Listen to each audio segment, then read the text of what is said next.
Dear students, in the earlier two parts, we have studied about the history of novelists of different periods and their works. Today, open your book on page number 175. We are going to study about novella and elements of novel or novella. First, let us understand what is a novella. नावेला क्या है, पहले हमको यह समझना है. A novella, the word originated from the Italian word novelle, is a type of prose fiction which is shorter than a full-length novel and longer than short stories. Novella Italian word novel से अखज़ किया गया है. नावेला एक किस्म की नसरी दास्तान होती है जो कि फुल लेंथ नावल से थोड़ा छोटा होता है और शॉर्ट स्टोरी से बड़ा होता है, शॉर्ट स्टोरी के मुकाबले में बड़ा होता है. It is a well structured yet short narrative. बहुत ही अच्छे ढंग से स्ट्रक्चर किया हुआ, तो इसकी बनावट जो होती है बहुत अच्छी होती है और फिर भी एक शॉर्ट नैरेटिव होता है, शॉर्ट मुख्तसर दास्तान होती है. ऑफन सटायरिक और रियलिस्टिक इन टोन. अक्सर इसके अंदर तंज होता है और हकीकत नुमाई होती है, यानी जो समाज में हालात होते हैं वो हालात इसके अंदर हकीकत के साथ पेश किए जाते हैं. It usually focuses on one incident और इशू. ये आमतौर पर एक हादसे या एक मसले पर ध्यान देता है. विथ वन और टू मेन कैरेक्टर्स. इसमें एक या दो मेन कैरेक्टर्स होते हैं. And takes place at a single tradition. और एक ही वक्त में वाक़ होता है. Some of the famous novellas in English are. English के कुछ मशहूर नावेलाज हैं या नावेलिट हैं, नावेलिट भी कहते हैं इसको. The heart of darkness by Joseph Conrad. दूसरा देखिए, the turn of the screw by Henry James. Billy Budd by Herman Melville. Death in Venice by Thomas Mann. Seize the day by Saul Bellow. Pearl by John स्टेनबेक.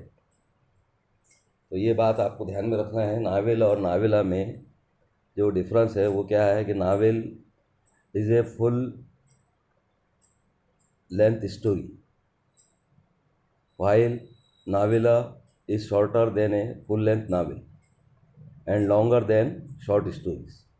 ये फ़र्क आपको ध्यान में रखना है. Now look at elements of novel or novella. Last year we studied about elements of drama. Novel या novella में भी तकरीबन वही एलिमेंट्स होते हैं. There are 6 elements essential of novel और नावेला. नावेल या नावेला के 6 ज़रूरी अनासिर होते हैं. ऑल दीज फैक्टर्स में be related to one another in the work by an author. ये तमाम फैक्टर्स जो होते हैं, ये तमाम अनासिर, ये एक दूसरे से जुड़े हुए होते हैं. जो भी राइटर है, जो भी नावेलिस्ट है, वो क्या करता है, अपने वर्क में ये 6 एलिमेंट्स को एक साथ जोड़कर रखता है. सबसे पहला एलिमेंट देखिए, theme. Theme is the central idea in the novel which can be expressed in a nutshell. Theme मरकज़ी ख्याल होता है नावल के अंदर, जो कि एक ही इसमें बयान किया जा सकता है. It is a philosophical statement और ए ट्रुथ. ये एक फ़लसफियाना बयान होता है या सच्चाई होती है which the writer has put fourth through the narration of the series of events. जिसको कि राइटर ने वाक़यात के बयान के सिलसिले में पेश करना होता है इस कहानी के अंदर, और एंड कैरेक्टर्स और किरदार के ज़रिए acting in the particular setting, जो मखसूस सेटिंग में काम करते हैं। तो थीम, पहला पॉइंट ध्यान में रखना है कि theme is the central idea in the novel. उसके बाद देखिए second, plot. Plot is essentially the story और the course of events that make up the theme. Plot बुनियादी तौर पर वाक़यात का तसलसल होता है जो कि थीम को या मौजू को बनाता है, सेंट्रल आइडिया को बनाता है। It is created by the conflict either internal inside the mind of the character और एक्सटर्नल विद अदर कैरेक्टर्स और एंटिटीज़। ये जो प्लॉट क्रिएट होता है वो यानी कैरेक्टर के, मेन जो कैरेक्टर होता है उसके अंदर जो इंटरनल या अंदरूनी जो खलफिशार होता है उसकी वजह से क्रिएट होता है, या जो एक्सटर्नल उसका कन्फ्लिक्ट होता है, तनाव होता है दूसरे कैरेक्टर से, तो उसकी वजह से तख्लीक होता है। प्लॉट में भी सिंपल, वन प्लॉट सिंपल भी हो सकता है, एक प्लॉट हो सकता है, और कॉम्प्लेक्स भी हो सकता है, कंसिस्टिंग द इंटरवीविंग ऑफ मेनी सब प्लॉट्स, यानी जिसके अंदर कई सब प्लॉट्स हो सकते हैं। तो प्लॉट ध्यान में रखना है, द स्टोरी और the course of events is plot that make up the theme. Next देखिए third element, character. Characterization is related to the plot as the course of events take place because of the certain behavior of the characters. Characterization या किरदार साजी वो plot से related होती है। जैसे जैसे वाक़यात पेश आते जाते हैं कैरेक्टर्स की बिहेवियर की वजह से, उससे कैरेक्टराइजेशन रिलेटेड होता है। Depiction of character can range from a thumbnail sketch to deep. जो कैरेक्टर होता है उसका बयान करना एक पॉइंट की सूरत में हो सकता है, वर्डी भी हो सकता है, हाईली डिटेल्ड वर्बल स्केच भी हो सकता है, बहुत ही तफसीली वर्बल या अल्फाज की शक्ल में स्केच भी हो सकता है। The important character may have been described in its every aspect by the writer. जो इम्पोर्टेंट कैरेक्टर होता है हो सकता है उसको राइटर उसके हर एस्पेक्ट को पेश करे। The minor characters are not given much importance. Novel के अंदर जो माइनर कैरेक्टर्स होते हैं उनको ज़्यादा अहमियत नहीं दी जाती है। The reader follows the actions of one main character through out the novel.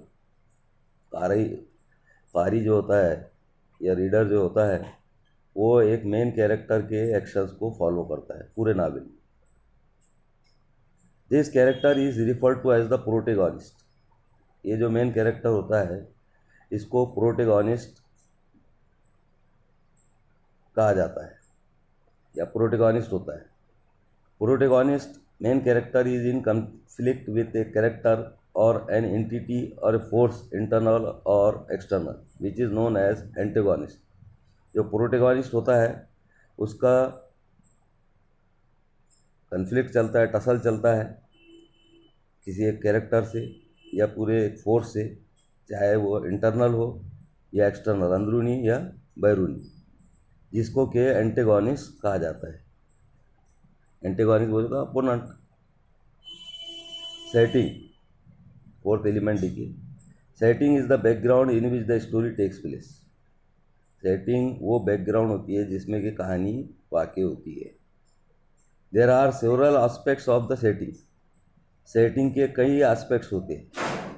It includes place, जिसमें प्लेस भी शामिल होती है, मुकाम, पीरियड, ज़माना, टाइम, वक्त, क्लाइमेट, आबो हवा, और वेदर, मौसम, and lifestyle. Plot and character are the two major elements that are affected due to setting. Plot और कैरेक्टर दो मेजर एलिमेंट्स होते हैं जो सेटिंग से मुतासिर होते हैं। Plot and character are the two major elements that are affected due to setting, ऐसे पॉइंट जो है तो याद रखना है। प्लॉट और कैरेक्टर दो मेजर एलिमेंट्स अनासिर होते हैं जो सेटिंग की वजह से मुतासिर होते हैं। कन्फ्लिक्ट देखिए, the struggle between the opposite forces in the story is called conflict. जो जद्दोजहद होती है अपोजिट फोर्सेज के दरमियान में, तो उसको कन्फ्लिक्ट कहा जाता है। Conflict in the story provides interest and curiosity about the plot. जो स्टोरी के अंदर कन्फ्लिक्ट होता है, तनाव होता है, तो वो तनाव क्या मुहैया करता है? दिलचस्पी और तजस्सुस प्लॉट के बारे में। लैंग्वेज और style, the language and techniques used by the author for the narration of the course of events is known as the style। जो लैंग्वेज का इस्तेमाल करता है ज़ुबान का, और जो टेक्निक्स का इस्तेमाल करता है राइटर वाक़यात के तसलसल को बयान करने के लिए, तो उसको स्टाइल कहा जाता है। An author can use extensive vocabulary, वो ऑथर पे मुनासिर होता है। कोई ऑथर बहुत वसी अल्फाज, फसी व बलीग अल्फाज का इस्तेमाल कर सकता है या करता है। एंड हाई फ्रेजेस, और he may be laconic and would write only to the point, या फिर मुख्तसर ज़ुबान का भी इस्तेमाल कर सकता है और सिर्फ टू द पॉइंट जो है तो लिखेगा। और ही में मिक्स बोथ, या फिर दोनों को मिला देगा, फसी व बलीग ज़ुबान भी, मुख्तसर आसान ज़ुबान भी, दोनों को मिला देगा ज़रूरत के हिसाब से, और मीटिंग हिज पर्पज़, उसका जो मकसद है उसको हासिल करने के लिए। He may use linguistic devices, linguistic devices का भी इस्तेमाल कर सकता है to make the narrative effective. Narrative को इफ़ेक्टिव बनाने के लिए, दास्तान को इफ़ेक्टिव बनाने के लिए लिंग्विस्टिक डिवाइसेस का भी इस्तेमाल कर सकता है। मुहावरे वगैरह, फ्रेजेस का इस्तेमाल, idiomatic language. All these factors decide the texture of the narration. ये सब फैक्टर्स, ये जो 6 फैक्टर्स बयान किए गए हैं, theme, plot, character, setting, conflict, language, ये सब जो टेक्सचर है उसको बयान करते हैं।